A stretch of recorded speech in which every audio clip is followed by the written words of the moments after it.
The Pinball Network is online. Launching Pinball Innovators and Makers Podcast.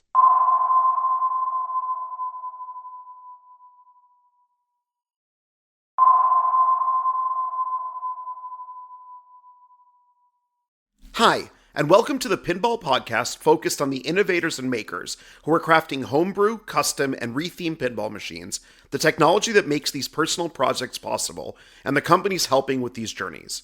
Custom pinballs are a deeply personal and technically challenging undertaking, requiring time, money, knowledge, and most importantly, the desire to make it happen. I'm Dan Rosenstein, your host. Join me, and let's go under the playfield and see what's needed to make a custom pinball possible. Hello, pinball makers and innovators. It's episode 11, and we have the great maker of custom artistic pinball machines that break the norms of pinball design. Welcome to the show, Tanner Petch. Why don't you start with your pinball origin story? Yeah, sure. So that's a little bit of a roundabout story. So it kind of starts about 4 years ago when I went to a graduate program for art. But it actually starts about 9 years ago when I was an undergrad. When I was a sophomore in undergrad, I was studying fine art, and we had the sophomore project that was, something he worked on for an entire semester that just to do, kind of an independent project. And so in my kind of hubris as a young undergrad, I thought that I could build a pinball machine and, make it work within the 3 or 4 months of the semester. And that was obviously not true, but it was something that I got further along with than I would have thought looking back on it, and it kind of planted the idea for later on down the line. So you started your pinball journey because you were in art school. You didn't have any pinball experience before then, or did you play pinballs like growing up or anything like that? No, so I went to the University of Michigan in Ann Arbor, and there's this arcade called Pinball Pete's that's absolutely incredible. I spent many an hour there as an undergrad. But pinball wasn't something I really took that seriously until I started building machines a couple of years ago. Like, I would play it on a regular basis, but I was not good at all, and it wasn't something that I dedicated that much time to. It was more of the sort of thing where I've always been interested in game design, and I've also always been interested in like new media and physical computing and like actual things that you can kind of touch and interact with. And so it was when I was at Pinball Pete's at one point that I was like, hey, maybe I can build one of these things. So,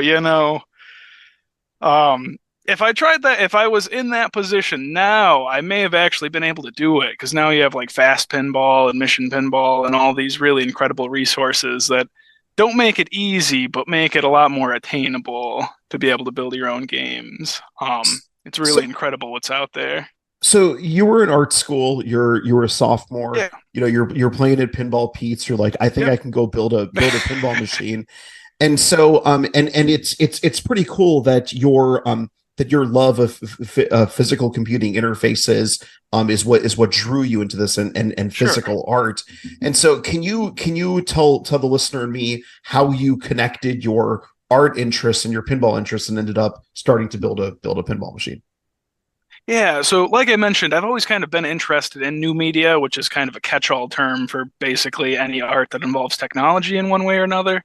So kind of programmatic art and physical art and all that kind of stuff are things that I've always, had a couple of fingers in. And so after grad school, I got a graphic design job that was fine, but was kind of the right job for the wrong person. And so at some point with that, a former professor of mine at the U of M reached out that he had moved to this program at the University at Buffalo in New York. And he thought I might be interested in the grad program there because it was a fully funded program. And it was kind of a weirdo program where you're not going for like painting or, sculpture or something. You kind of go to do, whatever you're doing. And usually that's something weird based on the cohort that I had.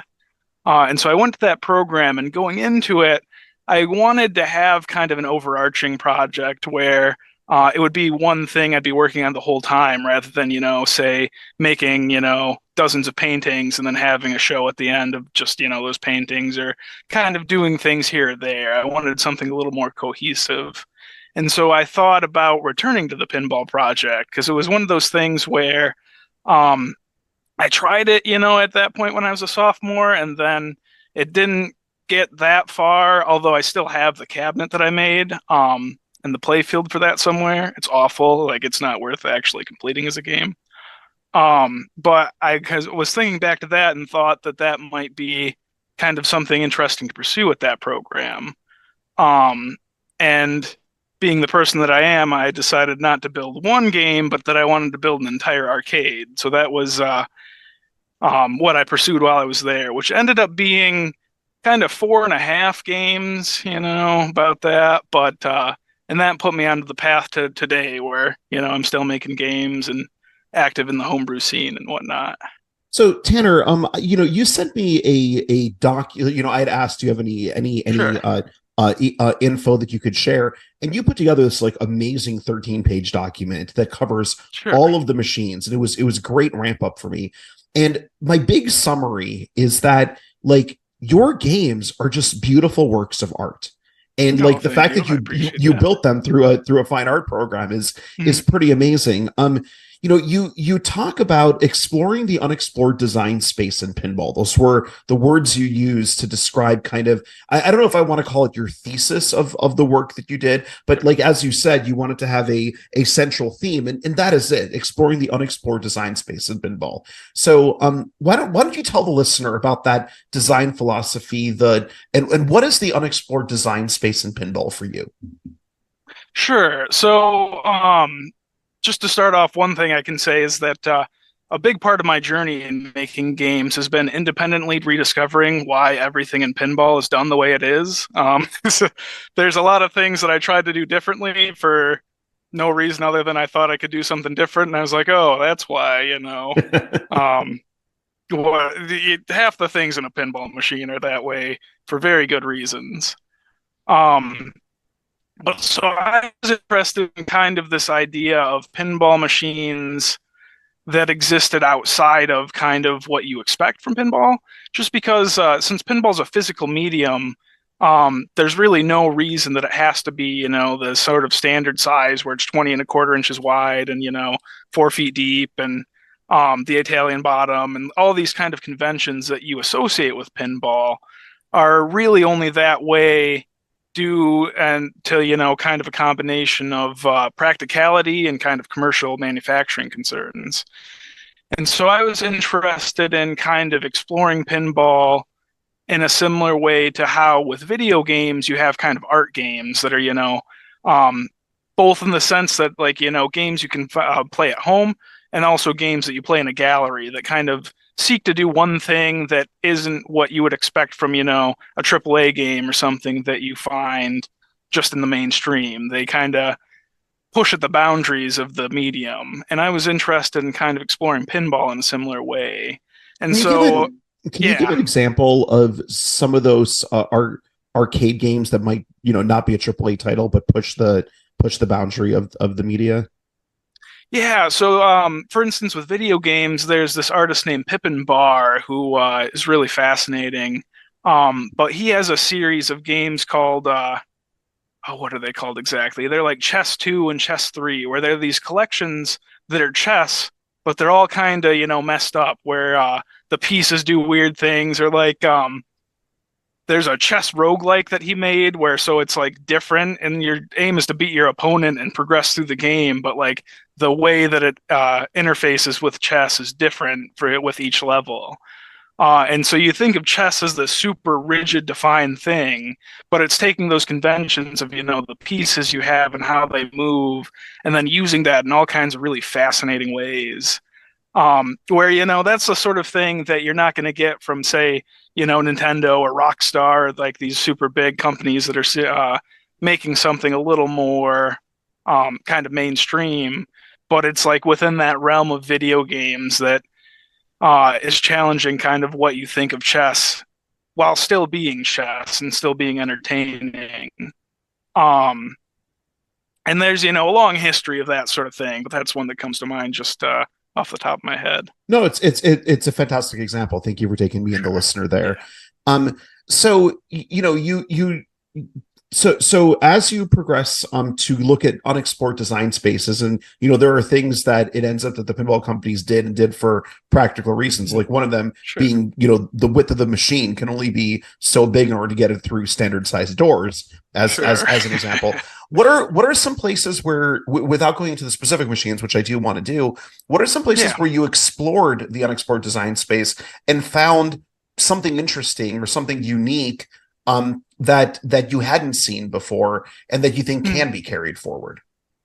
Yeah, so all of my games are non-standard sizes, whether that's, the length, the width, um, all the different aspects of what the game is. And I'm not against making a standard game at some point. I've been cooking up a design for a little while that's going to be kind of a wedge head throwback that's going to be based on the comic Nancy by Ernie Bushmiller, that I think is going to be a normal size.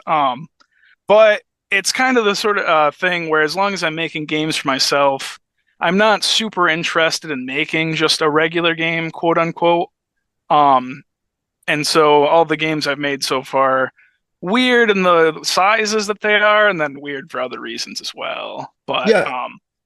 yeah, Tanner, go ahead. it's interesting you say that. I don't know if you've seen like every so often on Pinball Enthusiast, somebody will post, "Hey, I went to OpenAI, or I went to Dolly, and I asked it to generate pinball machines, and it generated these like weird pinball machines." And I looked through yours, and I don't mean this in an insulting way at all, but I was like, "Wow, this is like a true, real manifestation of kind of what AI has been generating." But as I looked at each one, I was like, this is brilliant. There's this like combination of artistic like simplicity and depth and storytelling with each one that popped out, and I was absolutely amazed. Yet they do kind of look weird because they're not the conventional pinball machine.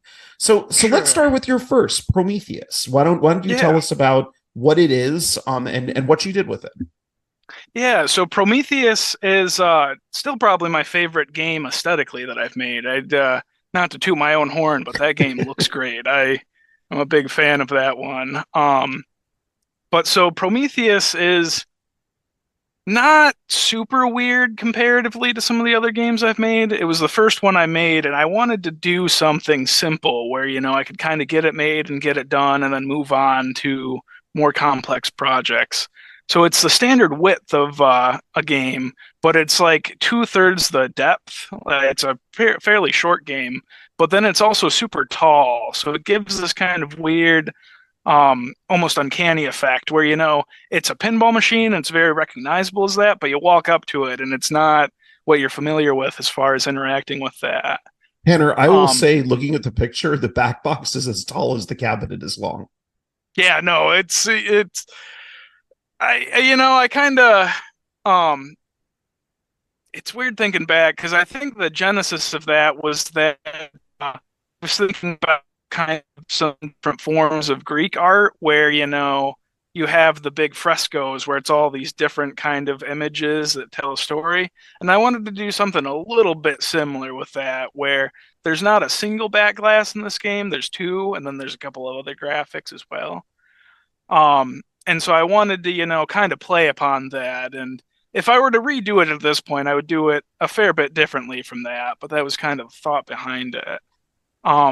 But then as far as the game itself goes, it's based on the Greek myth of Prometheus, who Prometheus was a titan who stole fire from the gods. And so as punishment, he was chained up to a rock, and an eagle would come and eat his liver every night, and then it would regrow and happen indefinitely. And so in the game, you play as the eagle that eats Prometheus's liver. And so all there is in this game is there's one bank of 4 drop targets, and completing that bank takes a bite from the liver, and it takes 4 bites to eat the liver. And that's all you do over and over until, you either lose the ball or you get bored. And you get 1 ball per game on this game. And then in addition to that gameplay, something that's a little bit different about this one is that you don't score per game, but instead it's a cumulative score of, all the livers that have ever been eaten as long as this game has been around. So like when I first showed it, it was at 0 and it would get up to like 100 maybe. And then, in 10 years, if I show this somewhere, it'll be, in the thousands, and kind of some of these ideas around kind of collective well, what's the word I want to use? It's been a while since I've thought about some of the theoretical thought behind some of these games, but kind of collective culpability. So instead of, getting your own high score, you're contributing to, all the livers that have ever been eaten from Prometheus, and get that experience as part of, everyone being the eagle rather than just, individually experiencing it. And just like Prometheus, as long as the game, continues to be shown and played, it will go on forever, which is amazing.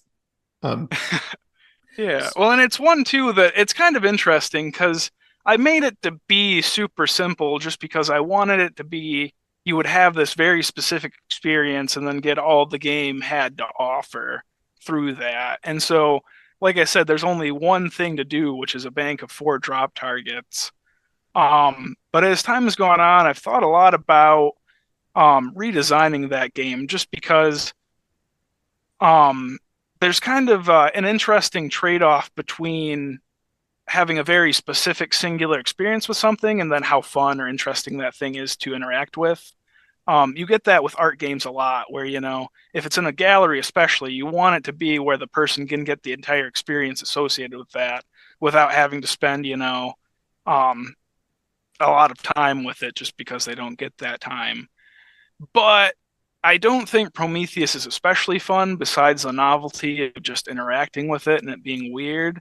And so at some point, I do want to redesign it to be something that, is still very singularly focused, but is more pleasant to interact with. And kind of my thoughts towards that are having 6 single drop targets or something, and then having random groups of 4 pop up so that it's, kind of different or more interesting to shoot for things. But that's a little off topic anyway.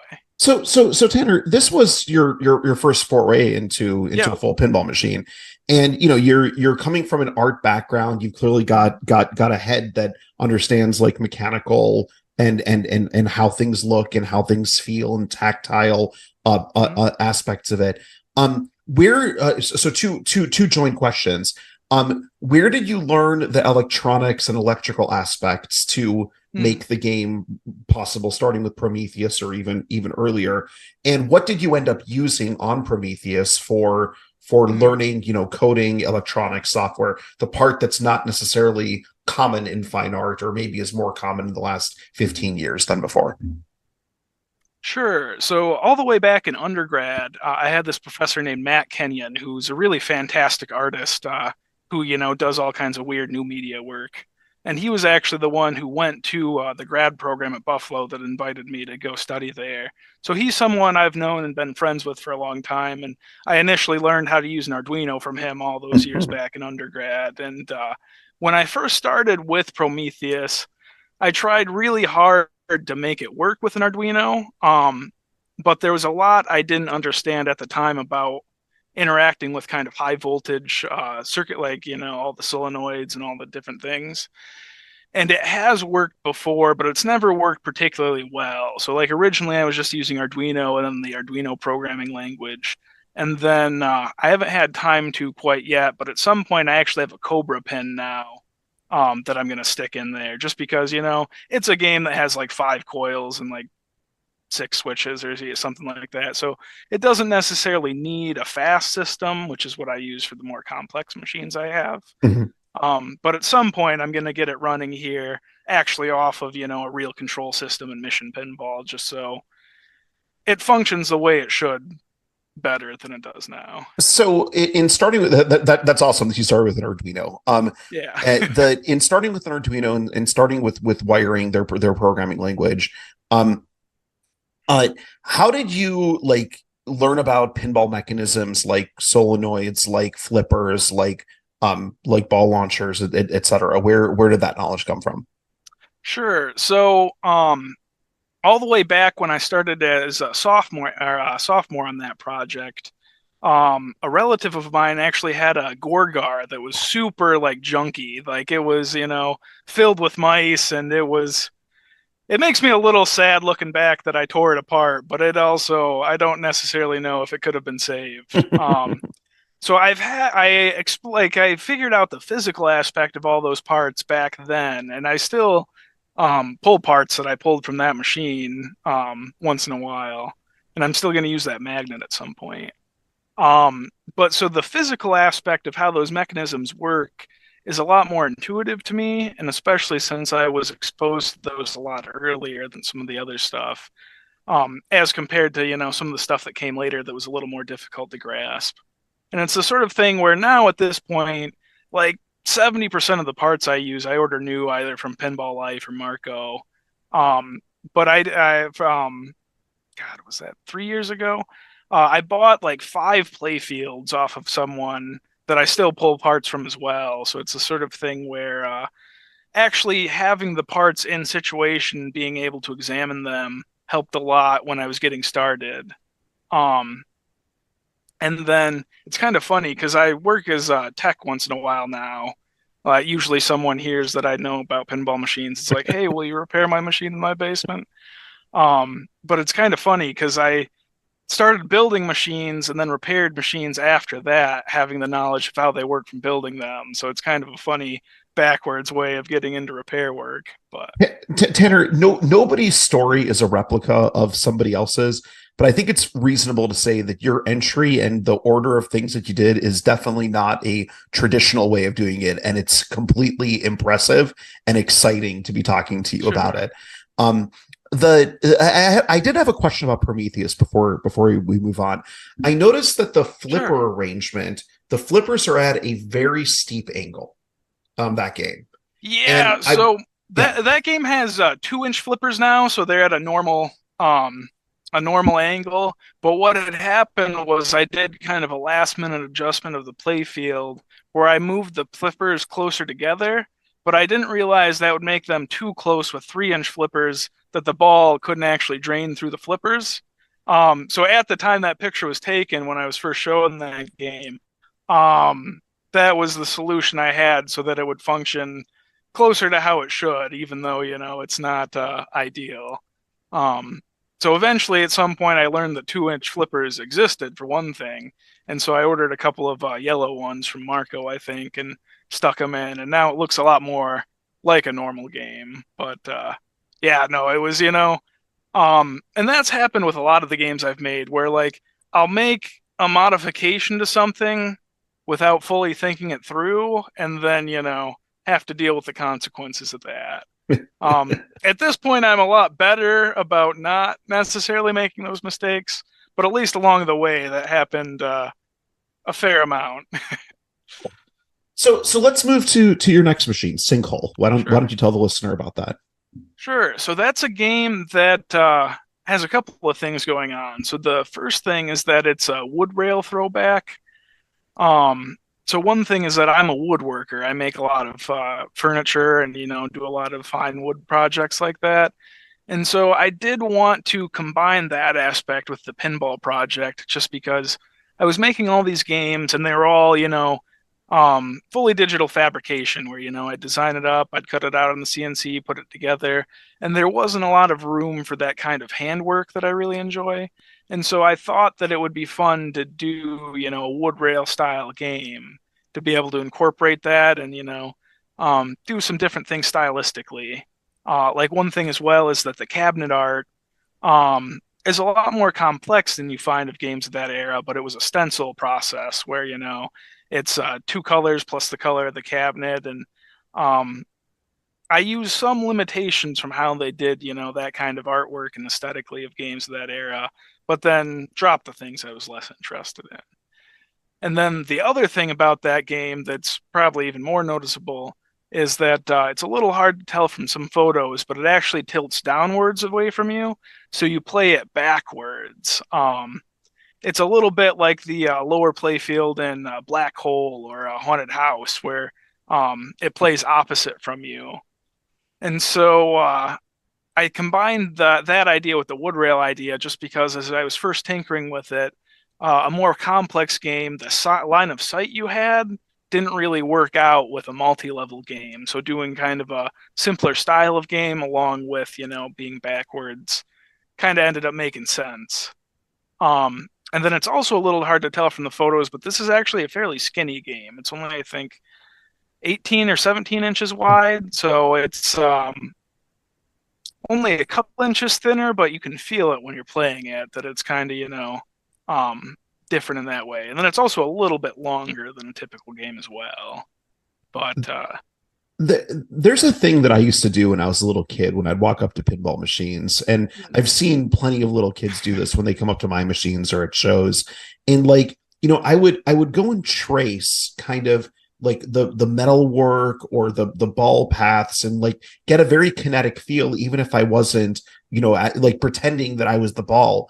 And I will say, when I saw Sinkhole, I caught myself doing the same thing, and I haven't done that for years. Like there was something about the artwork and the pattern that was like therapeutic, and I was just like I was mesmerized by wanting to follow the ball path. And maybe it was as simple as I knew that this thing looked like a pinball machine, but I started to see things like the flippers being in, because it goes downwards away. The flippers were at the top of the play field, although it's actually the bottom.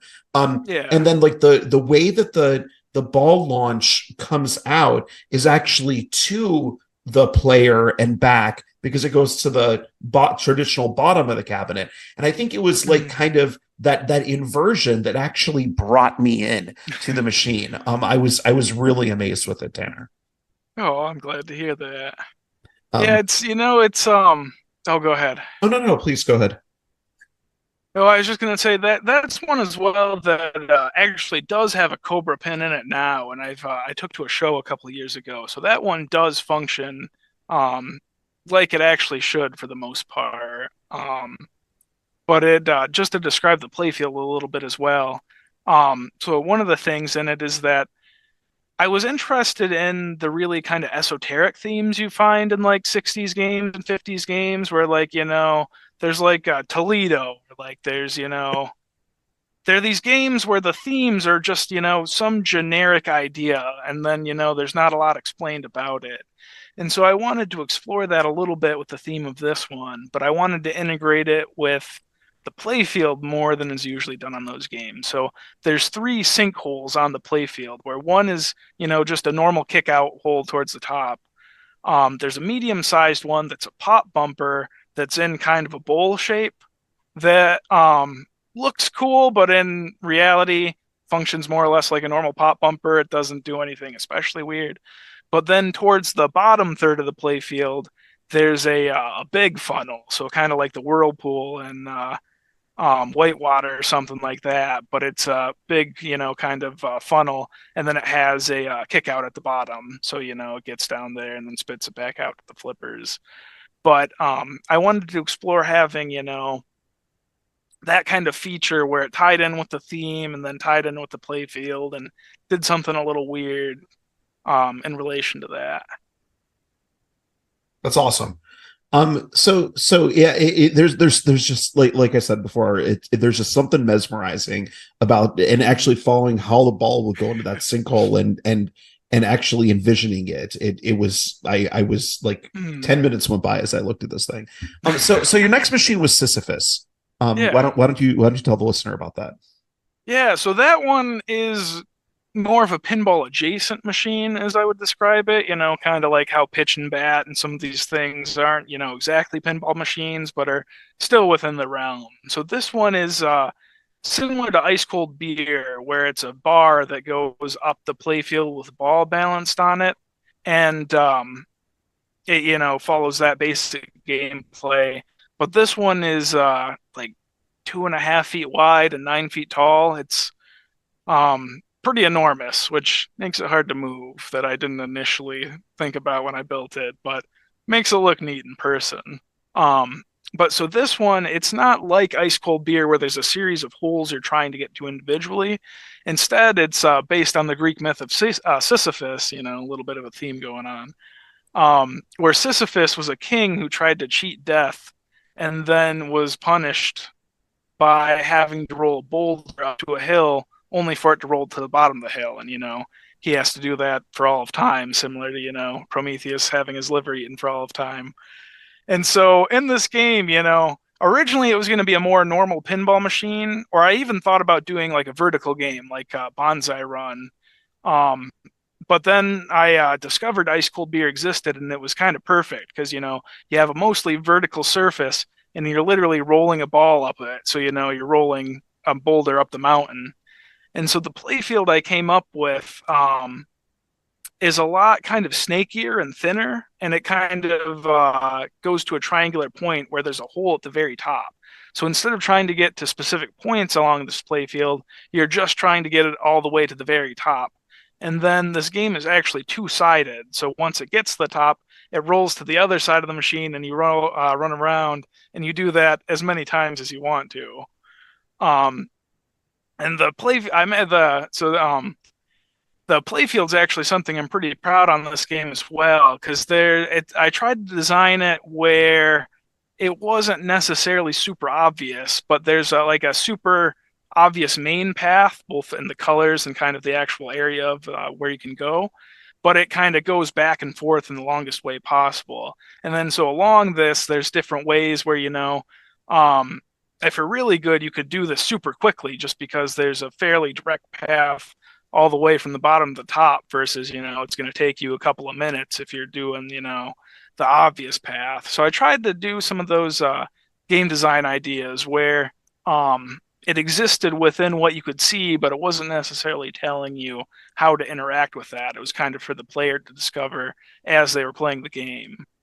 And I think it turned out pretty well. It's right now it's in a similar situation to Prometheus where I really didn't know about things like stepper motors and a lot of the weird kind of physical stuff that goes along with ice cold beer when I made this. So it functions, and that's about the best I can maybe say for it right now. So this is one where I probably will put an actual fast system in it, but at some point I'm gonna, put an actual controller and an actual computer to run Mission Pinball, just so it's not an especially complicated game, but it's got a few little quirks that would really benefit from having something more complex controlling it. So let's go Yeah, under the play field or inside the sure. play field in this case. What are some of those changes you would make with the fast system to make the game that much better? You talked about the stepper motors. What else? Yeah, sure. So, I mean, so this was another one where I tried to run it off of Arduino just because I was trying to run everything off of Arduinos when I was initially working on these. Except for the next game that we'll get to that was what I bought my first fast set of hardware for. But so like for this game, um, so for one thing, physically, it's not super precise or accurate in the way it's put together, just because in ice cold beer, it's a belt on either side that's attached to the bar that can raise it up and down. And the way I had it laid out, I was doing everything by hand out of wood. This was before I really got into 3D printing, which at this point, my games are like half 3D printed. And so that's the first thing I would do is I would go and redesign the complete kind of system to actually have the player interact with the ball. Just to have things actually line up the way they should and be a lot more reliable and kind of efficient. And then with that done, there's a lot of fun little tricks you can do in Mission Pinball, no matter how simple the game is. So, like, having an attract mode, for instance, is something that would be super fun, just because that's not something that affects the person playing the game, but it's just, sitting there at some point, having, the bar go up and down and do some kind of fun stuff on the playfield to attract people over it.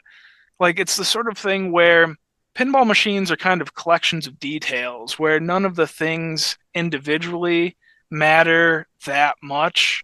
I mean, the game functioning and the layout being fun matter, obviously, but like all the little things, like, the artwork and the way artwork is on plastics and how that interacts with the rest of it, and everything being kind of color matched, and all these kind of little things that come together to really sell the idea and the world that the game is trying to portray to you. And so something like an attract mode isn't that super important of a detail, but it contributes to the, kind of entirety of the machine being something convincing and, worthwhile to interact with. So Um, I really like that term, Tanner, collection of details. Like I Mm. when you said that, I feel like I can see pinball through a glimpse, a sliver through an artist's eye, which Mhm. I am not. I am not an artist. And it's Sure. such a cool way of looking at it. So that's Sisyphus. Why don't we move on to your next machine and talk about Trashland? So go. Sure. Yeah, so Trashland um is still a game I'm working on is one of the primary things I'm working on. Except it's a weird situation where the one I made in grad school I kind of refer to as Trashland 1.0, just because I took a lot of ideas from it and the theme into the next version, but everything else is completely like they're two different. It's like High Speed versus High Speed 2, where they've got a lot of the same features, but you wouldn't call them the same game. Um, but yeah, so Trashland 1 was kind of a weird game in that I wanted to make a Square game and I wanted to make a game called Trashland. It was kind of, it started out like there's, kind of top-down design where you have an idea for a theme and then you design based around that theme. And then there's bottom-up where, you have idea for kind of the mechanics and some of the ideas and you build around that. Yeah, so Trashland 1 was a game that I made towards the end of the group of games I was making. They were all kind of around the same 3 or 4 month period that I kind of started them all and was working on them all simultaneously. But this one came towards the tail end, and it's still the one that I'm working on, in some way, or at least I'm working on kind of a Trashland 2. Um, just because the first Trashland had some things that I enjoyed about it and had some fun ideas, but there was a lot that needed to be redesigned. So I took the kind of theme and the ideas I liked from that game, and took them into the Trashland that I'm working on today that I've taken to quite a few shows now. So with Trashland 1, though, it kind of came from two different ideas where I wanted to make a Square game and I wanted to make a game called Trashland. No idea what the theme was beyond that, but just, something about that name kind of made me think it'd be fun for a pinball machine. Um, Where did what was your muse in finding Trashland? Like, where do you have any origin story for where that came from, or it kind of just jumped in your head one day? it kind of just jumped in, as far as I remember, it kind of just jumped in my head where I was thinking about themes, and this was a time where I was spending at least a couple hours every day on the Internet Pinball database, just looking at games for inspiration and just kind of to learn what was out there. Just because before I started working on this project, I had played pinball a decent amount, but it wasn't something I really knew about, either historically or just from a general experience of playing lots of games. And so I spent a lot of time looking at games, and somewhere at thinking about pinball at all hours of the day, both historically and in the games I was making, it kind of, I don't know. It was usually ideas don't just appear to you as something that you're going to use, but this was one of the rare cases where that happened. Gotcha. So you say that you wanted something that was a square game, but that's not the actual dimensions of the cabinet. That's actually more the play field. Do you want to talk about that?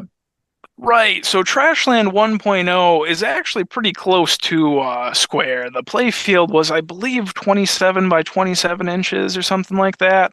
So it was an ultra wide body, similar to like the Atari games, or some of those earlier wide bodies. But then, since it was square, it was super short in comparison. Um, and then the cabinet is kind of interesting on that version just because it came at a time where in Buffalo, New York, there's a place called Pocketeer that's actually co-owned by David Fix of American Pinball, which Hmm. I did not know at the time. But they have, I think, 90 games there, or something like that. They have a real nice collection.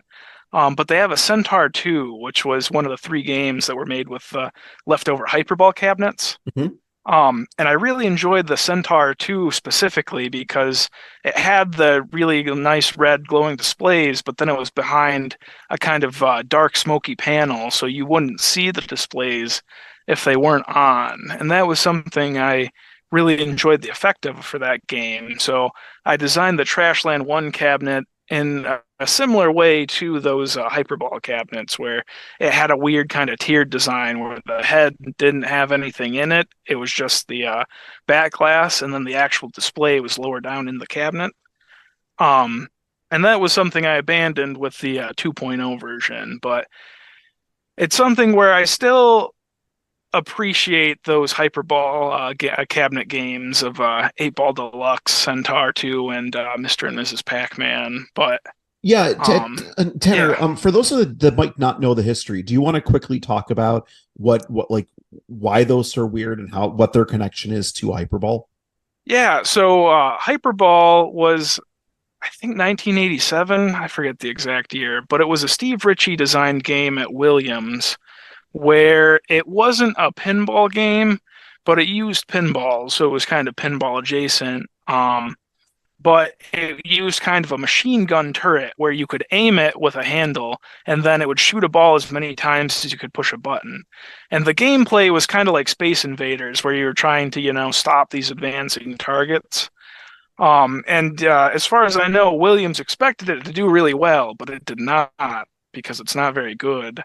And so they had a ton of these funky cabinets that they made for the game left over, where the actual main body of the cabinet was the same as a regular pinball cabinet, but then the head was this weird, like, imagine two boxes stacked on top of each other. Mm-hmm.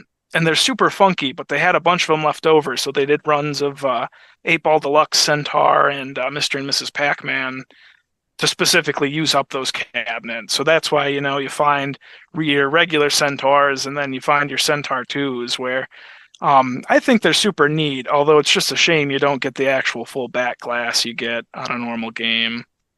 But they were part of, the group of games I was interested in then that were, funky games for one reason or another. And those were normal games in a funky cabinet, which isn't as exciting as some of the other weirder stuff around.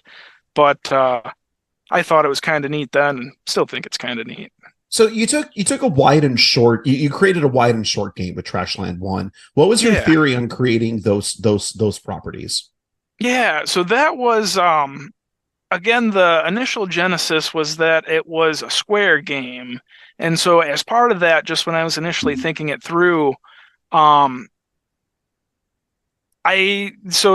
have, like, say, Baby Pac-Man and Granny and the Gators and whatnot that are a kind of standard width that are square games. But at least at the time I was working on that one, I didn't think you could do a square game in a normal or a normal width, just because it'd be way too short. And so I widened it, and then I was, thinking about it, and I wasn't fully sure how wide to go, so I kept going until I had kind of a design that I thought would work all right. And that ended up being super wide, just so that I had a little bit of depth to play with. But then there was the problem that it was so wide that you couldn't just have sort of two flippers to interact with all that space. So I spent a lot of time playing with the actual lower third layout, which isn't exactly a lower third in the way that you have with a standard game. But I ended up doing a design where you do have two flippers that are the normal, like, width and orientation of an Italian bottom. But then to the left of the left flipper, there's a pop bumper.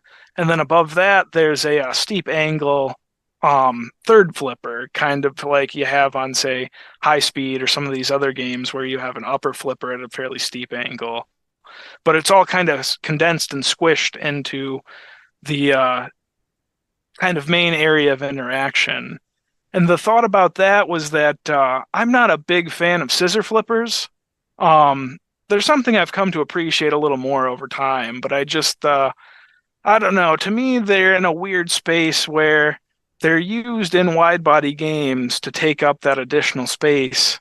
But I don't feel like they add much to the actual experience of playing the game, other than being frustrating when you lose your ball between two of the flippers or something like that. Tanner, and for the listener that doesn't know, could you tell them what a scissor flipper is? Yeah, so a scissor flipper is an arrangement that was used in both kind of standard width games and wide bodies, where it's a flipper and then immediately next to that there's a flipper. So when they're down, there's a straight, there's not quite a straight line, but the flippers are kind of end to end. And so they flip at the same time, and so because of that, there's a gap between the lower flipper and the upper flipper. Um, and I mean, there's a ton of games that use them, but they're not something I'm particularly fond of. Um, Except I did play a Zaccaria game recently, which Zaccaria is a Italian manufacturer you don't see over here a lot. But they had I can't remember the game, but they had scissor flippers, but the upper scissor flipper had a custom piece of plastic so that when they were both up, it actually blocked that gap. Oh, how So you cool. had the two flippers, but you couldn't lose the ball between the two flippers. Um, but yeah, so there's something I find that, I mean, there's an element of skill in not losing the ball between the two scissor flippers. Um, but it's a situation where like you can have things that require skill that aren't fun, like even if you're skilled at doing them. And at least in my opinion, scissor flippers are a case like that where like knowing how to interact with scissor flippers is a certain skill and something that helps you be good at games, but it's not a skill that, is fun to get to or fun to take advantage of. It's more of a necessity of that design than, something that you want to interact with. Right, right. Um, so yeah. So that's Trashland 1.0. And so talk about how Trashland 2.0 comes to be and what's special about it. Yeah, so Trashland 2.0 was one where originally I was just gonna do say like a new playfield for the Trashland 1.0 to fix some of the issues it had and kind of get it working better. Um and it was the sort of thing that the more I thought it through and the more I was doing kind of design work with that to get to a next version, the more I realized I was just trying to work around things that existed that didn't work properly with, the cabinet and the way that things, were set up. And it was a lot of fixes to issues that, to the point where, what's a good analogy? Like it was just I was trying to fix problems that couldn't be solved with the way it was. So eventually I decided to do a whole new cabinet that was, different dimensions and start over from scratch just to be able to really do it correct and have it be the way that I wanted it to be. And so with the second version, it ended up being slightly wider actually. It's 29 inches, which is the widest it can be to get through a standard door, as you mentioned earlier. And it's actually a little bit deeper. It's, I think, 34 inches or maybe 35 inches deep. So it's still quite a bit shorter than a normal game, but it's a little bit more of a rectangular game, just to let it have a little bit of breathing room, like especially in the middle, because it's a packed game. But if it were squished even further, there would just be no space between like flipping the ball and having the ball hit something and being able to interact with it and react and all that sort of things. So I kind of stretched the game out a little bit just to make it a little easier. Um, and then again, it was going to be the sort of thing where it wasn't going to be an especially huge rework with that, but there was kind of a fortunate situation where this was after I finished my grad program, so I didn't have access to the equipment I had there at the time. Instead, I was at a makerspace back here in Michigan that I've been a member of for a long time, and the CNC they had wasn't big enough to do what I needed, but they were getting a 4x8 CNC. So I was waiting for this thing to, be set up and be usable. And the more time that went on, the more I kept thinking of, things I wanted to change and things I wanted to add to this new version. So, like the first version had kind of a pretty standard play field with a small upper play field, and that was kind of what there was. And the more time went on, the more I was like, okay, how do I utilize the space that I have in this game to the best of what it can do? And, how do I do kind of weird, cool things? So it went from being, a small upper play field and kind of a normal main play field to having a bigger upper play field, and then to having this kind of really tall backboard that had a small vertical section similar to something like Bonsai Run, to the it's a little hard to describe without seeing a picture, but the way the apron is, there's like a good, I don't know, fifth of the playfield in the bottom left that's just, taken up by the apron just to facilitate the rest of the game working. And where that would have been dead space otherwise, I was like, hey, why don't I put a mini playfield under the playfield that you can see through the apron? And then I was like, why can't you go between all three playfields continuously without interacting with the main playfield? And it kind of this isn't always a good thing with a project, but at least it stayed in the theoretical the theoretical realm long enough between me wanting to redo the previous version to actually being able to do it, that a lot of these design decisions happen that wouldn't have happened if it didn't have the time to kind of, mature and sit around there at the back of the mind. So by the time I actually got around to cutting the new version of the game, it had taken on a completely new life where it was the same theme, and I kept the things I liked about the 1.0 version, but it just, kind of gained so much and morphed into this thing that was a lot more special and a lot more interesting, I think. Yeah, Tanner, you mentioned Bonsai Run, and it's obviously a really good analogy. There's a couple of other machines. Where else did you take inspiration from as you built these multiple play fields and how they connected? Yeah, so Bonsai Run's the game that it takes the most directly from, I think. But there are a lot of other games that, informed the decisions that I made. So one that's interesting that actually didn't inform it a lot is people always think this game is a lot like Pinball Circus, which granted, I 100% understand why people look at this and then they're like, oh, it's like the Pinball Circus. But the game that this one's actually a lot more like, I think, is Haunted House, Yeah. where it's not like, it looks a lot more vertical and kind of oppressive and you move around, which is what the Pinball Circus does super well.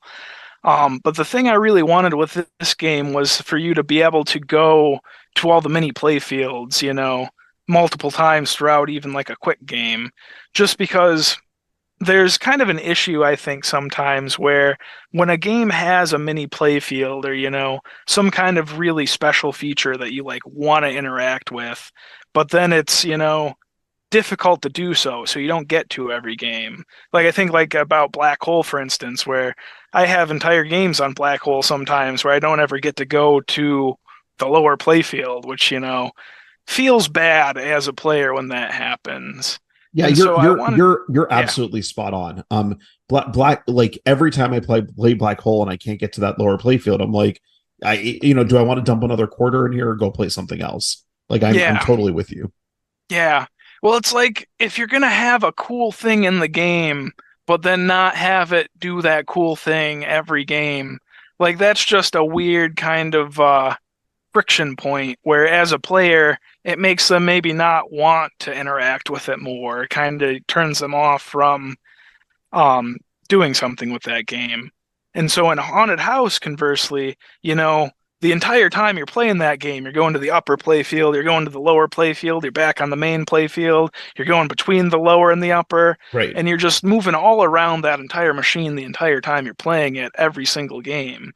And so that was something with this game that both through the code and then I recently did a new playfield for this game that changed some things pretty significantly from the first version. But I've tried to facilitate a similar sort of thing that the point of the game is to go between all the different places on the game, and then your ability to do so is facilitated by the game. So, like for instance, one thing I changed with the new version versus the earlier one was that the game starts by launching the ball and it goes to a vertical up kicker at the back right of the game. And then in the earlier version, that vertical up kicker could either feed it to the vertical portion of the game or it would feed it back to the right flipper. There was a diverter mechanism associated. And it didn't work that great. And so when I was redesigning the playfield, I was trying to figure out an easier way to do that diverter. And I just had it occurred to me that wasn't something that, like, there was no reason to be able to need to have that capability to divert the ball one way or another. Like when you started the game, or if you make that shot that goes to that vertical up kicker, it's going to go to that vertical playfield because that's what's the most fun. Right. Like everyone tries the game and it starts off in that vertical section, and that's like one of the most fun parts about it is you get to do this thing that's on one other game that's really weird and really cool, and it's hard to get used to. So having such easy access to it allows you to build that kind of familiarity.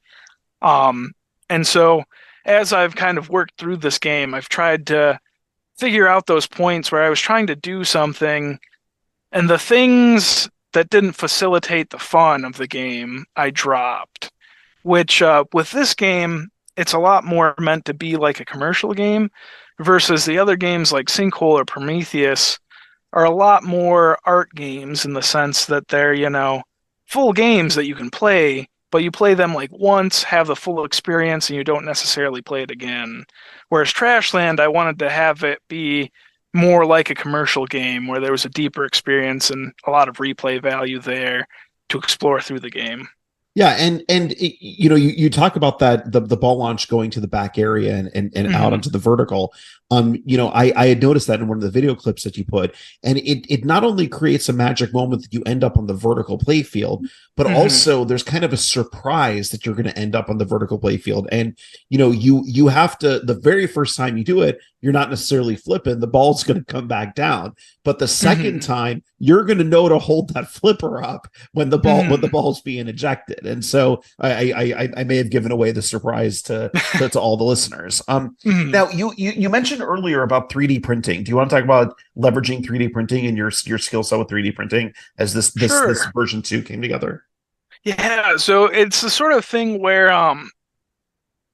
I've known how to 3D print since undergrad, but I've only like the time between when I learned how to 3D print and then when I started 3D printing for Trashland 2.0 like a year and a half or 2 years ago. Like I printed, 10 things or less. It was something I knew how to do and kind of had an idea of, but it wasn't something I knew how to leverage into something useful. So like once in a while I would use it. But it wasn't something I kind of like. It's like if you have a hammer, but you don't know how to hit nails with it. And so it was something that theoretically was there, but I just never used. But then when I was redoing Trashland, there was a weird bracket I needed for something putting it together. And so there were 3D printers at the makerspace that I mentioned. And so I 3D printed this piece and it worked great. And so then when another weird piece came up, I 3D printed it, and it kind of compounded where I would just 3D print more and more things just because, especially like with a more standard game, there's not as much of a need, although I would still use a ton of 3D printing. But especially with this Trashland 2.0, there were just so many weird things and weird little ramps and brackets and little pieces that it just made more and more sense to 3D print everything. And so at this point, there's still things I'll do manually or still things I'll do in other ways. But like there's so much that I'll just 3D print just because it's so easy to make a model and then iterate on it. And then to, have it be the super specific custom solution that's going to function perfectly versus, doing something manually or doing something another way. Yep.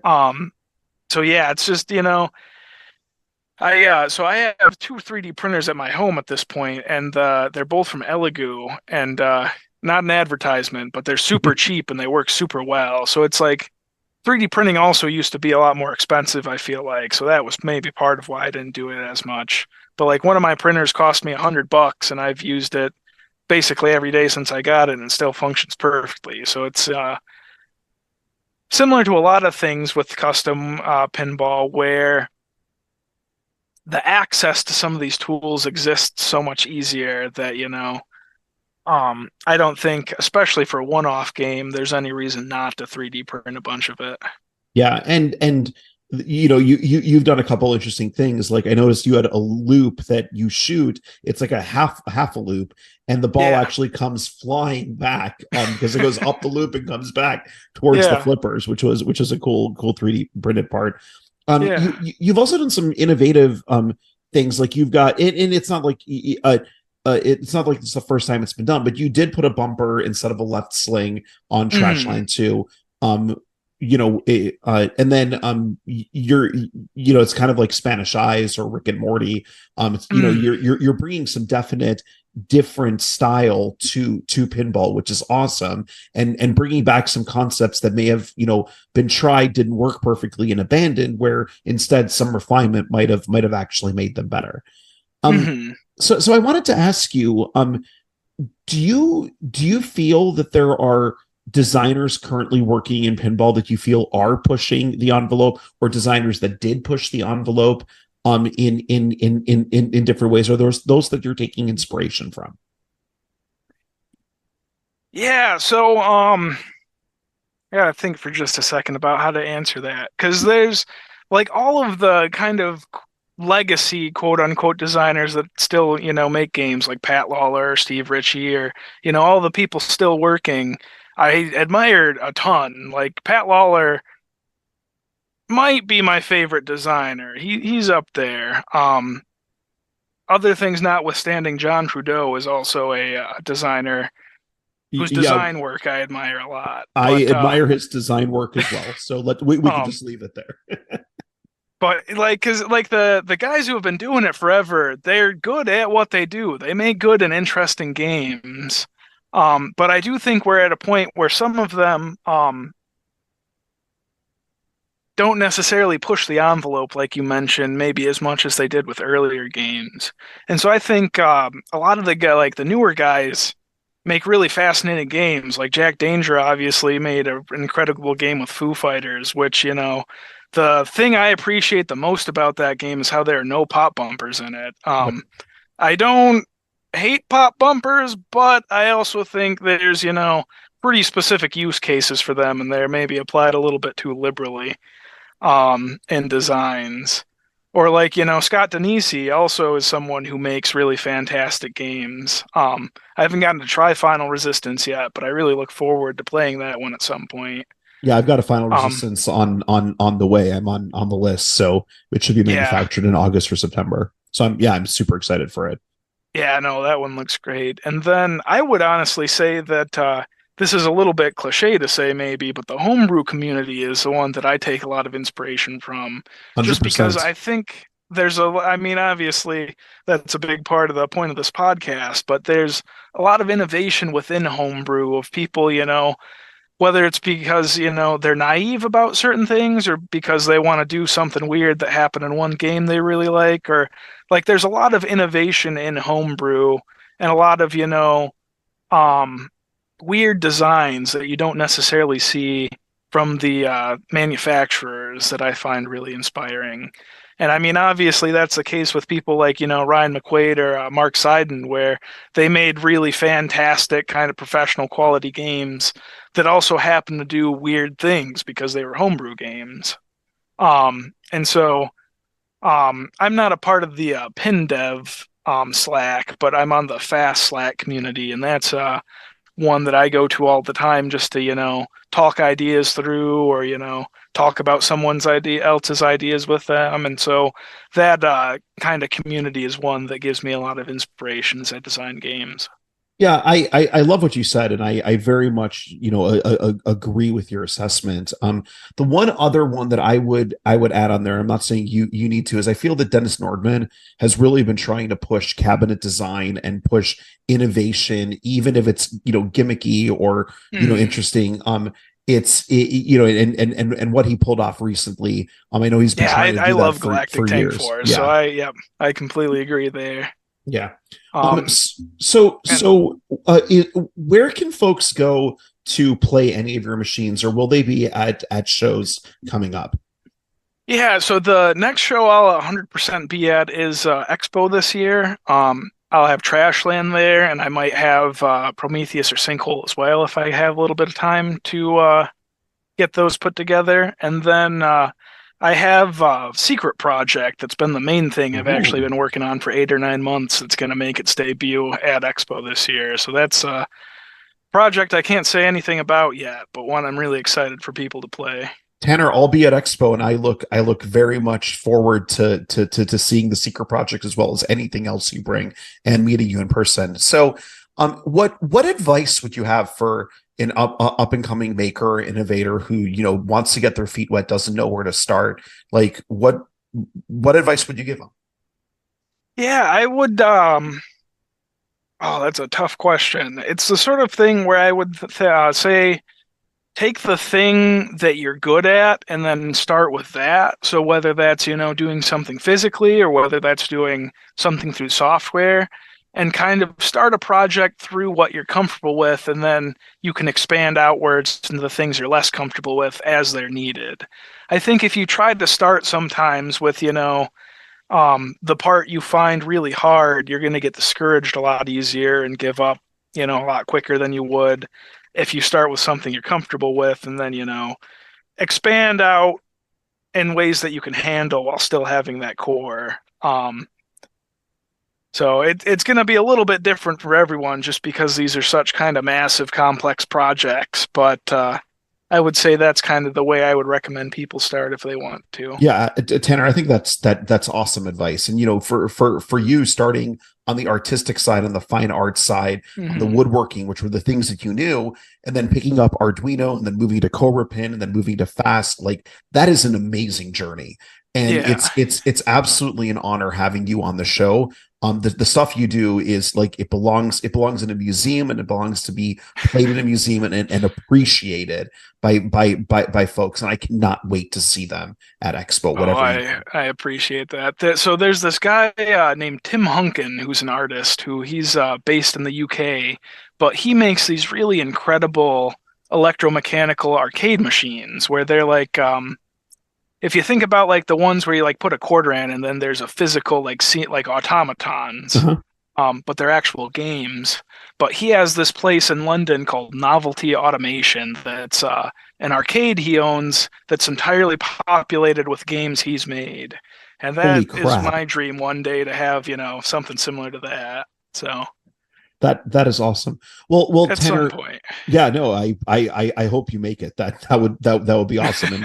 And the type of stuff you're creating, I have no doubt you could have very easily have people coming in to play and check it out. Listen, Tanner, it's been an absolute pleasure having you on the show. I look forward to meeting you at Expo, and I am amazed and humbled by just the quality of work that you do and the way that you took the time to explain it. So thank you. Oh, I appreciate that. Thank you for having me on. It was a ton of fun to talk. Awesome. Thanks for joining the podcast. Thanks for listening, and I can't wait to see what you make.